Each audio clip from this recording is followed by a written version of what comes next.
아이들이 이렇게 나와서 찬양하고 그러니까 추수감사주일 같으세요? 한국에 가면 세브란스 병원이라 아직도 그렇게 부르는지 모르겠는데 연세대의 병원의 그 심장병동에 가면 이런 기도문이 적혀 있다고 그래요. 주님, 때때로 병들게 하심을 감사합니다. 이로 인하여 인간의 약함을 깨닫게 해 주시기 때문입니다. 가끔 고독의 수렁에 내던져 주심도 감사합니다. 그것은 주님과 가까워지는 기도이기 때문입니다. 일이 제대로 안 되게 틀어주심도 감사합니다. 그래서 나의 교만이 반성될 수 있기 때문입니다. 아들, 딸이 걱정거리가 되게 하시고 부모와 동기가 짐으로 느껴질 때도 잊게 하심을 감사합니다. 그로 인하여 인간된 보람을 깨닫게 되기 때문입니다. 먹고 사는데 힘겹게 하심을 감사합니다. 눈물로써 빵을 먹는 심정을 이해할 수 있기 때문입니다. 불의와 허위가 득세하는 시대에 태어난 것도 감사합니다. 이로 인해 하나님의 의가 분명히 드러나기 때문입니다. 땀과 고생의 잔을 맛보게 하심을 감사합니다. 그래서 주님의 사랑을 진실로 깨닫기 때문입니다. 주님, 이 모든 일로 감사할 마음을 주심을 감사합니다. 이 모든 일로 하나님과 가까워지는 계기가 되기 때문입니다. 얼마나 역설적이죠? 이제 패러독시컬 하잖아요. 우리 기독교인의 감사가 얼마나 역설적인가를 이 기도문이 잘 보여주고 있습니다. 오늘 여러분들에게 봉독해드린 빌립보서, 이 빌립보서와 더불어서 에베소서, 골로새서, 빌레몬서, 이 네 바울의 서신을 옥중서신이라 그렇게 부릅니다. 그러니까 바울이 감옥에 있을 때 이 빌립보, 에베소, 골로새, 그리고 빌레몬, 이 교회와 사람들에게 보낸 편지입니다. 바울이 로마 감옥에 갇혀 있으면서 약 주후 AD 60년경에 써서 보낸 편지가 오늘 본문입니다. 이 빌립보 지역은 금과 은이 아주 풍성한 지역이었어요. 빌립보라는 이름은 알렉산더 대왕의 아버지, 부친, 그 분의 이름이 빌립이었습니다. 그래서 이 알렉산더 대왕의 부친의 이름을 따서 그 지역을 빌립보라 그렇게 불렀습니다.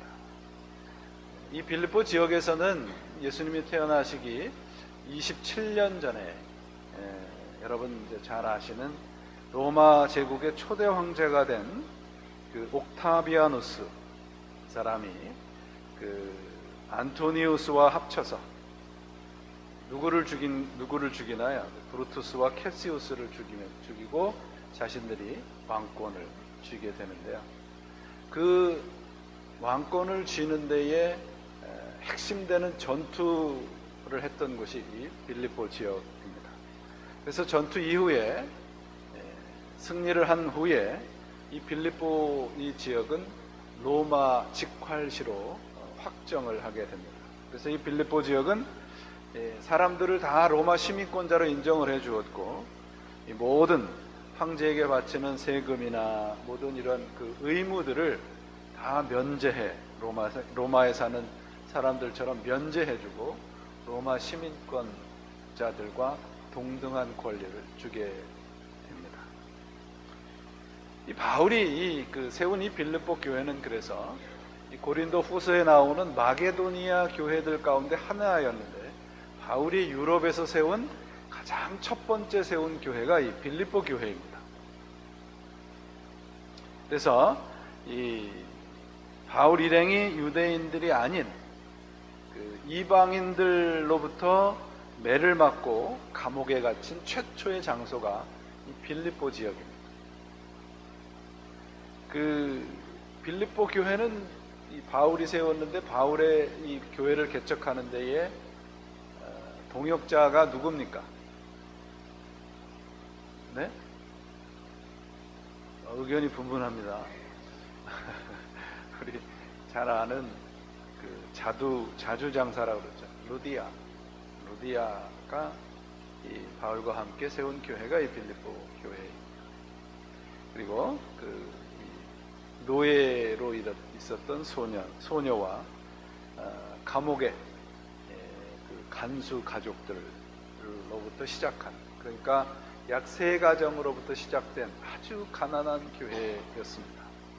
그런데 이 빌립보서를 여러분들 읽어보시면 알지만 굉장히 기쁨이 충만한 내용을 담고 있는 것을 보고, 또 빌립보 교회는 그렇게 가난했음에도 불구하고 고린도 후서를 우리가 배울 때 배웠습니다.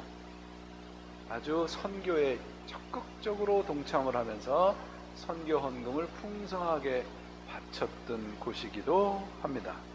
그래서 고린도 후서 8장에 보시면 1절에 이렇게 빌립보 교회를 소개합니다. 형제들아, 하나님께서 마게도냐 교회들에게 주신 은혜를 우리가 너희에게 알게 하노니, 환난의 많은 시련 가운데서 저희 넘치는 기쁨과 극한 가난이 저희로 풍성한 연보를 넘치게 하였느니라. 내가 증거하노니 저희가 힘대로 할 뿐 아니라 힘에 지나도록 자원하여 이 은혜와 성도 섬기는 일에 참여함에 대하여 우리에게 간절히 구하노니, 우리의 바라던 것뿐만 아니라 저희가 먼저 자신을 주께 드리고 또 하나님의 뜻을 쫓아 우리에게 주었도다. 극심한 가난 그리고 환난, 어려움 속에서도 기쁨이 충만했고 풍성한 헌금으로 선교에 동참했다는 사실,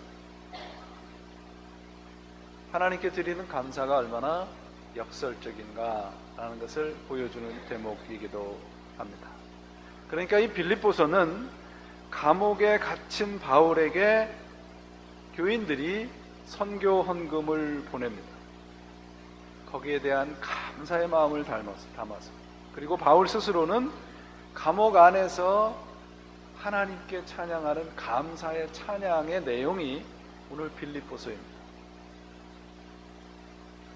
바울은 이 편지를 통해서 빌립보 교인들에게 감사의 뜻을 전합니다. 그러면서 무슨 얘기를 하냐면, 바울이 감옥에 갇히니까 바울을 반대했던 사람들이 뭐라고 얘기를 하냐면, 거 봐라, 저 사람이 선교를 하지만 감옥에 갇혀서 무슨 일을 할 수 있겠느냐, 결국 감옥에 갇혀서 선교의 길도 막혔고 하나님의 복음을 전하는데 길이 막혔다. 바울은 그렇게 이야기하지 않았어요.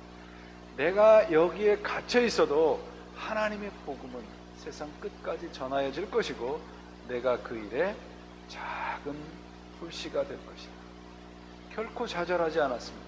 그러면서 하나님 앞에 기쁨과 감사의 찬양을 드렸습니다. 그래서 이 빌립보서에서는 무려 16번이나 기쁨이라는 단어를 사용하면서 우리들에게 참으로 하나님을 믿는 것에 대한, 예수를 믿는 사람들이 받는 감사와 기쁨의 그 풍요로움을 우리들에게 전해주고 있습니다. 결국 이 편지가 감옥 안에서 있으면서도 그의 육신을 가둬두었지만 그의 영혼은 기쁨과 감사가 넘쳤다고 하는 역설적인 내용을 우리들에게 가르쳐주고 있지 않습니까? 빌립보서가 그래서 바울이 옥중에서 부른 감사의 노래라고 이야기를 한다면, 빌립보 교회는 그 옥중에서 부른 하나님께 드린 감사의 노래 그 위에 세워진 교회라고 말할 수 있을 것입니다. 얼마나 이게 역설적인가 보세요. 구약을 여러분들이 돌아가 보시면 이스라엘 백성들이 출애굽을 해서 광야에서 40년 생활을 합니다. 그래서 정말 40년 고생 끝에 가나안에 들어갔어요. 근데 가나안에 들어갔는데, 가나안에 들어가 보니까 가나안 사람들이 워낙 이스라엘 사람보다 월등한 문화를 가지고 있었습니다. 이스라엘 사람들은 이렇게 돌아다니던 유목민족이었어요. 그러니까 무슨 힘도 없었고 농사를 짓는 방법도 몰랐고 아무것도 몰랐던 겁니다.